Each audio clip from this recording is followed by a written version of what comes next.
શું ખરેખર બનાસકાંઠા ભાજપમાં બે ફાંટા પડી ગયા છે? બનાસકાંઠા ભાજપમાં કશું બરાબર નથી ચાલી રહ્યું? કેમ મહંત શ્રી રાજેન્દ્ર નંદ ગિરી બાપુ આવા આક્ષેપો કરી રહ્યા છે? તેમણે શંકર ચૌધરીને પણ આડે હાથે લીધા. ગઈકાલે જે બનાસ ડેરીની સામાન્ય સભા હતી તેમાં જે પણ મહેમાનોને આમંત્રણ આપવામાં આવ્યું હતું તેના વિશે પણ તેમણે ચર્ચા કરી અને જ્ઞાનીબેન ઠાકોરને જેવા ઘણા મોટા નેતાઓને પણ આમંત્રણ નહોતું આપવામાં આવ્યું તેના વિશે પણ તેમણે ચર્ચા કરી. ત્યારે બનાસકાંઠાનું આખું ગણિત સમજાવી રહ્યા છે ત્યારે સાંભળીએ કે મહંત શ્રી રાજેન્દ્ર નંદ ગિરી બાપુ બનાસકાંઠાનું ગણિત સમજાવતા શંકર ચૌધરીને આડે હાથે લેતા અને ભાજપમાં બે ફાંટા કઈ રીતે પડી ગયા છે તે સમજાવતા શું કહી રહ્યા છે. ઓમ નમો નારાયણ. નમસ્કાર મિત્રો. શ્રાવણ માસ, પવિત્ર શ્રાવણ માસની સેવા, પૂજા, અર્ચના, સત્સંગ, કીર્તન, ભક્તિ આપ સૌ પણ કરતા હશો. સાથે સાથે સંસારમાં તો આગ લાગેલી જ છે અને એ આગને વધારે પ્રજ્વલિત કરે એવી બનાસ ડેરીની સાધારણ સભા જેની આતુરતાથી રાહ જોવાતી હતી એ થઈ ગઈ. આ સાધારણ સભા બનાસકાંઠાના રાજકારણ માટે અનેક પ્રકારના ઈશારાઓ કરનારી સાધારણ સભા છે. પ્રદેશ ભાજપ આ સાધારણ સભાને કેવી રીતે જોશે, કેટલી જાગૃતતા દાખવશે તે તો તેને ખબર, પણ આ સાધારણ સભા તોફાની બનશે તેવી ખબર બનાસ ડેરીના ચેરમેન, ગુજરાત વિધાનસભાના અધ્યક્ષ, બે હોદ્દા બોલવા પડે કારણ કે સાહેબને બે હોદ્દા છે, તો સાહેબને ખબર હતી કે આ સાધારણ સભા તોફાની બનશે એટલે સાહેબે પહેલેથી પાસ સિસ્ટમ કરી. પહેલી વાર આ સાધારણ સભામાં પાસ દ્વારા એડમિશનો, એન્ટ્રીઓ મળી. અત્યાર સુધી સાધારણ સભામાં જનરલ પશુપાલકો અને ખેડૂતો આવી શકતા હતા, જેના ઉપર આ વખતે પ્રતિબંધ લાગ્યો. પ્રતિબંધ તો લાગ્યો, પણ એમને એમ પણ ખબર હતી કે સાધારણ સભામાં આ પ્રતિબંધ લગાડવાથી સંખ્યા કદાચ ઓછી દેખાય તો, એટલે એમણે હોશિયારીપૂર્વક એક સરસ કામ કર્યું કે લોકસભાની તાજેતરમાં ગયેલી ચૂંટણીમાં એમની સાથે એમના ખોળામાં કોંગ્રેસના જે લોકો રમતા હતા, લોકસભાની ચૂંટણી વખતે કોંગ્રેસના ખેમામાંથી વિગતો પૂરી પાડી અને ભાજપને એટલે કે સાહેબને જાગૃત કરતા હતા યોજના બનાવવામાં. એવા પૂર્વ ધારાસભ્ય શિવાભાઈ ભુરિયા, પૂર્વ ધારાસભ્ય નથાભાઈ પટેલ, કોંગ્રેસ અગ્રણી વિરજીભાઈ જુડાલ, કોંગ્રેસ અગ્રણી લક્ષ્મીબેન કરેણ આ શંકરભાઈની સાધારણ સભામાં ગયા. હું શંકરભાઈની સાધારણ સભા એટલા માટે કહું કે બનાસ ડેરી એ ભાજપ પ્રેરિત છે.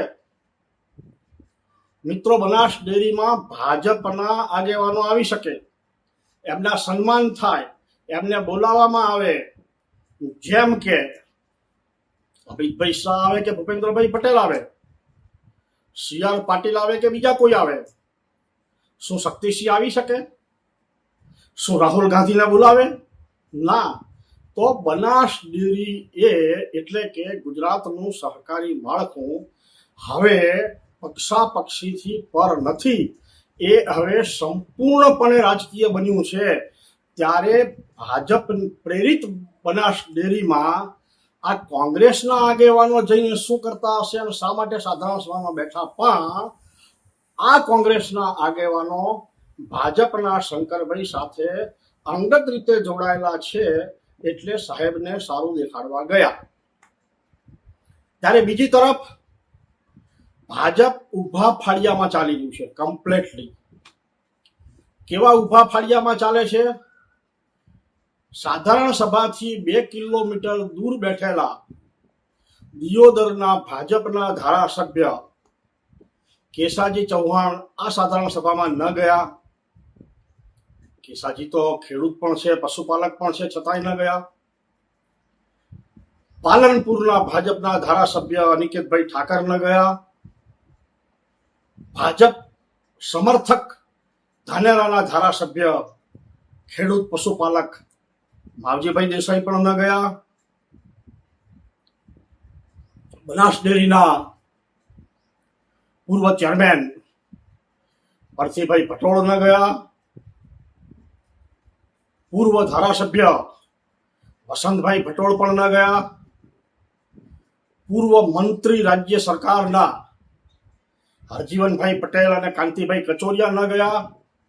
અરે આ તો બધા પૂર્વ છે, પણ વર્તમાન રાજ્યસભાના સભ્ય બાબુભાઈ દેસાઈ પણ ન ગયા.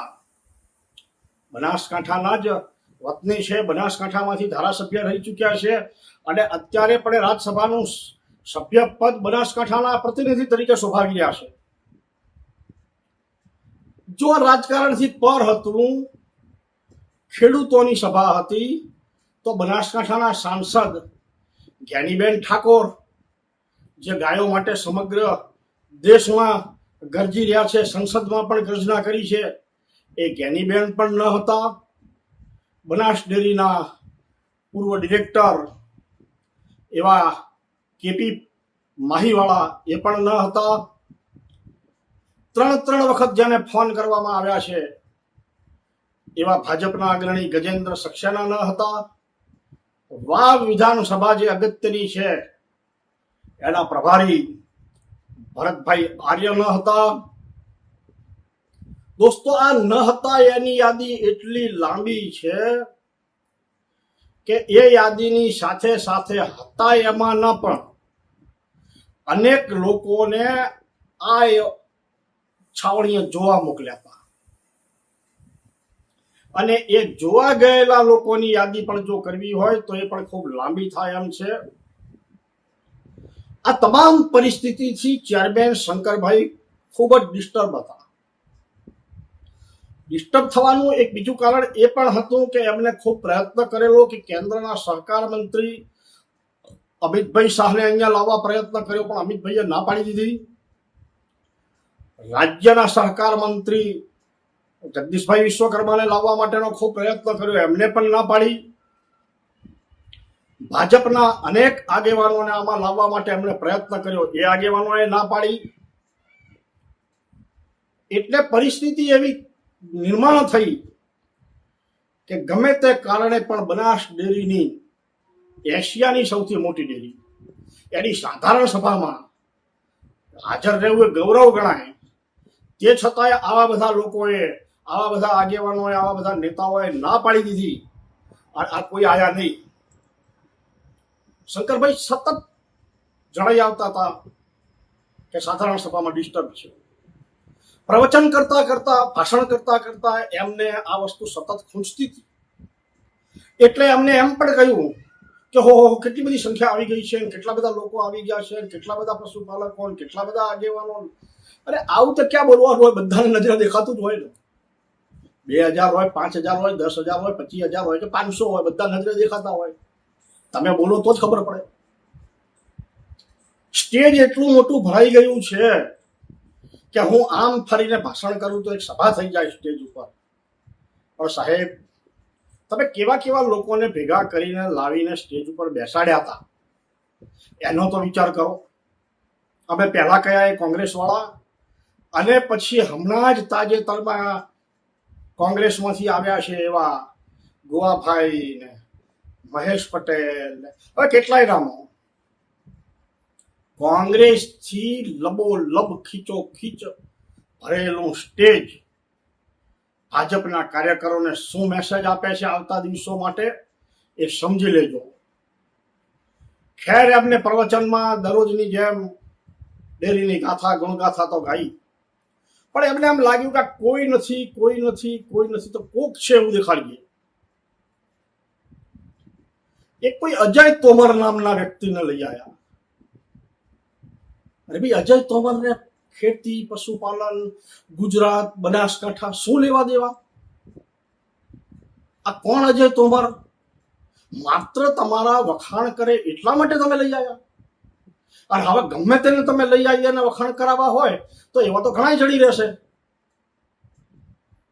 આવી રીતે બનાસ ડેરીની સાધારણ સભા પૂરી થઈ, પણ જિલ્લામાં એને અનેક પ્રકારના વમળો છોડ્યા છે, અનેક પ્રકારના તરંગો છોડ્યા છે, અને એના આધારે સમગ્ર જિલ્લાનું કોંગ્રેસ અને ભાજપ ફરી પાછું ચગડોળે ચડ્યું છે.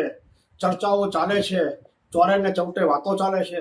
આમાંથી તો અનેક પ્રકારના અનેક ફણગા ફૂટવાના છે, અનેક રાજકીય સમીકરણો ફરી પાછા બદલાવાના છે, અને આવતા દિવસોમાં ઘણી બધી મોટી હિલચાલો બનાસકાંઠાના રાજકારણમાં થશે. પણ મારે એક વાત જરૂર કહેવી છે કે જો ભાજપના આગેવાનો ગુજરાતના ચિંતિત હોય, એ કંઈક જોવા માંગતા હોય, કંઈક વિચારવા માંગતા હોય, બનાસકાંઠાની ચિંતા એમને હોય, તો સમજી લેજો કે બનાસકાંઠા ભાજપમાં અત્યારે 2 ફાળિયા થઈ ગયા છે. આ 2 ફાળિયાઓને જો ચિંતાથી ઝડપથી એકઠા કરવા કે એકત્ર કરવામાં નહીં આવે તો બનાસકાંઠામાં ભાજપની સ્થિતિ છે એના કરતાં પણ વધારે નબળી થશે. એ હું રાજકીય અભ્યાસુઓ અને હું પોતે પણ માની રહ્યો છું. મારો પણ રાજકીય અભ્યાસ આ કહે છે.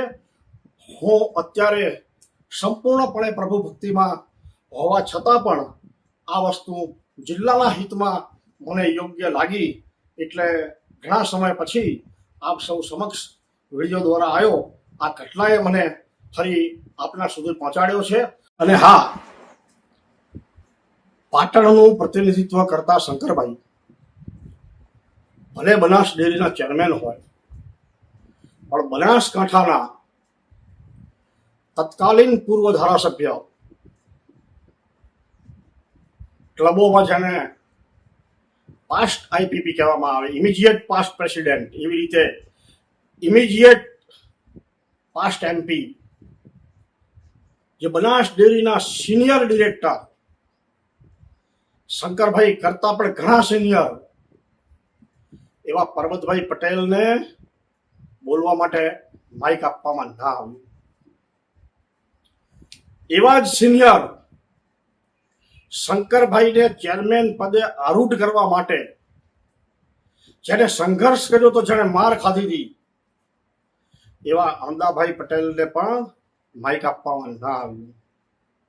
આ લોકો ખેડૂતોની વેદના, પશુપાલકોની વેદના ની વાત રજૂ ન કરે એ માટે તેમને માઇક આપવામાં ના આવ્યું.